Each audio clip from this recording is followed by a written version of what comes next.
adeer waxaan u arkaa horta shirka horay baan ka tilmaamayaa shirka dhuusamareeb wuxuu ahaa shir 1 iyo 2 labadaba lagu najaxay galmudugna wanaag badan ay samaysay loogana mahad celiyay buu ahaa kadibna waa la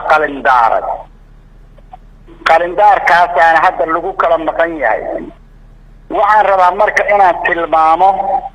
qalindaarka la qalindaaray oo Puntland ay ku maqan tahay iyo dadka taxliiqiyay oo Puntland eedaynta ku soo jeediyay labada qodob baan wax ka oranayaa qalindaarka horta waxa weeye waa la ballanqay wixii lagu ballamay waxba laga bedelay lambar 2 waxa laga bedelay ra'iisul wasaarihii horena waa la midna waa la magacaab waayay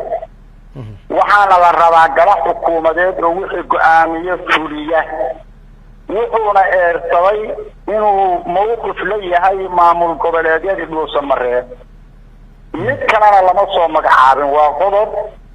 qodobka labaad guddigii farsamada oo loogu talagalay dhuusamareeb inuu fariisto oo wax ku daraasadeeyo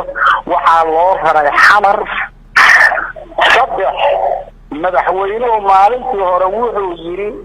waxaan ku noqonayaa xamar markii dambena baarlamaanku inta hortagay wuxuu yiri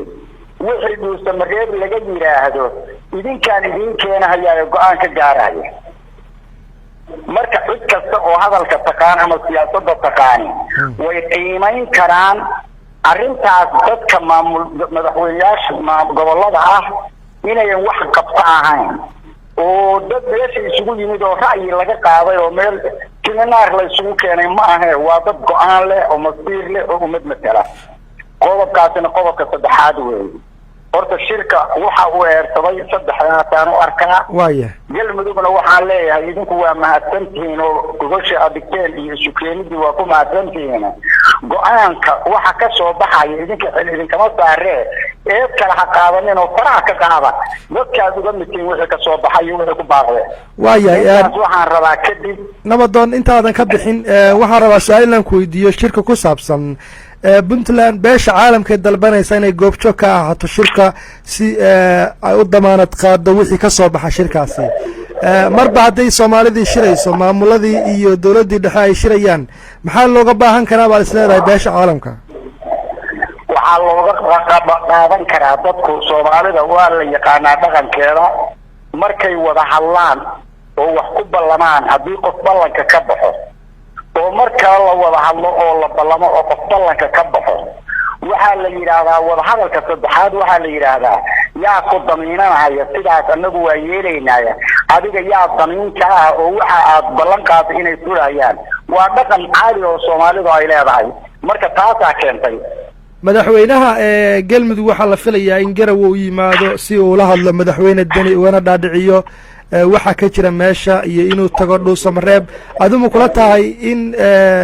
Puntland ay dhuusamareeb tagayso iyadoo beesha caalamka aysan imaan dhuusamareeb oo khilaafkaasi xal laga gaarayo taas waxay ila tahay aniga inayan Puntland aqbalayn waayo mar haday yiraahdeen damaanad baan rabnaa inkasta oo madaxweynaha galmudug nin ixtiraam loo hayo oo siyaasadda Puntland ay aad isugu fiican yihiin oo dad wada shaqayn iyo wanaag ka dhaxeeya yihiin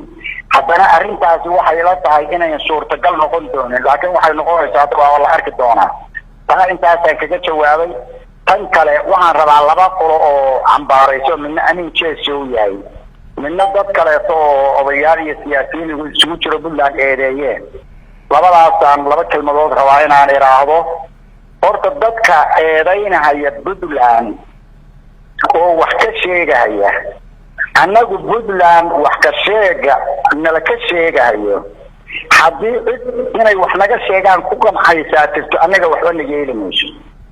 hadii qiimayn Puntland la sameeynaayana waa ogolahayo ama CCG hala raaco hore oo soo jireenka hala raaco ama hadda waxa la yahay hala qiimeeyo wixii aan ku soo baxay in la ku tilmaamana waa ogolahay labadaas wixii aan ahayn waxay noqonaysaa qofku arday ahay hadii la yiraahdo wax ma taqaanid wax dhiba ku qaban mayso boondooyinkiisa uu noqonayaa taa intaasaan rabaa inaan uga tago dadka waxaan leeyahay wax ka sheega loo meel dayo eedayntana loo meel dayo qofku wuxuu yahayna hal la yiraahdo hadallada inay wax bixiyaan waxa agaajinayna la iska daayo qodobka intaasaan uga tagayaa qodobka labaad oo aamin jeeso baan dhageystay oo leh Puntland dawladnimo ma rabto marka qofka wax taxliiqinaya ama siyaasad ka hadlaya ama sooyaal taariikheed ka hadlaya waxa la rabaa inuu xogogaal yahay oo waxa jiray xogogaal soo jiray xogogaal yahay marka waxa jirana uu qiimeyn karo marka ka bacdi baa qofku inuu hadla loo baahan yahay anigu jeeso marka waxaan rabaa inaan iraahdo horta Puntland dawladnimo waa rabtaa dawladnimo ay rabinina waa jirtaa dawladnimada jandarka iyo ragga isguursanaya iyo dawladnimadii ama ay rabto laakiin dawladnimada kale waa rabtaa markaanti baan u haynaa cadayntii baa taala inuu xildhibaan noqdo anigu jeeso waxaa hogaamiye ka ahaa oo hormuud ka ahaa 20 sano ka bacdi في البيضة إن لا تكتب بدلان وصوماليا isugu timaado oo la gaaro amin jeeso in xildhibaan laga soo dhigo ilaa Puntland ay tagtay madaxtooyada fato kama u qabin in jeeso in xildhibaan laga dhigo kaasi waa mid labaad qiimeyn baa jirta oo qolo walba waxba lagu qiimeeyaa Puntland hadda dawladnimada jirta oo Soomaaliya ka jirta ma garan waayay inuu dheego oo yiraahdo boqorada u maamul fiican oo administration fiican oo dawladnimo fiican ba mise waa qolada u liidata hada amin jeeso intaasna waa garan waayay taariikhda horena waa garan waayay marka waxaan rabaa inaan iraahdo amin jeeso dawladnimada Puntland diidan tahay waa dawladda jandarka laga ogol yahay diidan tahay taas marka intaas inaan iraahdo anigu qabiil inaan wax iraahdo ma rabo gobol inaan wax iraahdo ma rabo dawlad kale inaan wax iraahdo ma rabo laakiin dadweynaha waxaan ku leeyahay maamul goboleedyada dadka soo doorta qofka la soo dooranayo hadda markaas saas leeyahay Puntland xataa waa ku jirtaa dadka la soo dooranayo masraxa loo soo diraayo oo dad magaciisa soo qaadanaya waa in laga fakaraa inay yihiin dad munaasib u ah oo waxa ku yimaada ka tarjumi kara oo taariikhdii hore xusi kara oo waxa ay tahay qiimeyn kara waa inay noqdaan taa lagu dadaalo waxaan ku gabagabeynayaa dawladda federaalka waxbay qabteen oo hadeer meeshii ay joogtay waxay ka dhaqaajiyeen baa jirta dhowr qodob ilaa 3 qodob ay dhaqaajiyeen oo wax ku dareen baa jirta laakiin waxaa tirtiray Soomaaliya waxay ku heshiisay markay 20 sano kala maqnay federaal waxay ku heshiisay dastuur la qoray waxay ku heshiisay wixii aan qorayn in wada hadal lagu xalliyo saddexda qodobda dawladda ku dhisan tahay farmaajo madaxweynaha ugu yahay saddexda qodob oo farmaajo inkira marka waxaan rabaa inaan farmaajo saddexda hadaa inkidid adigana madaxweynenimadaas wax kama jiraan waxna kuugu socon maayaan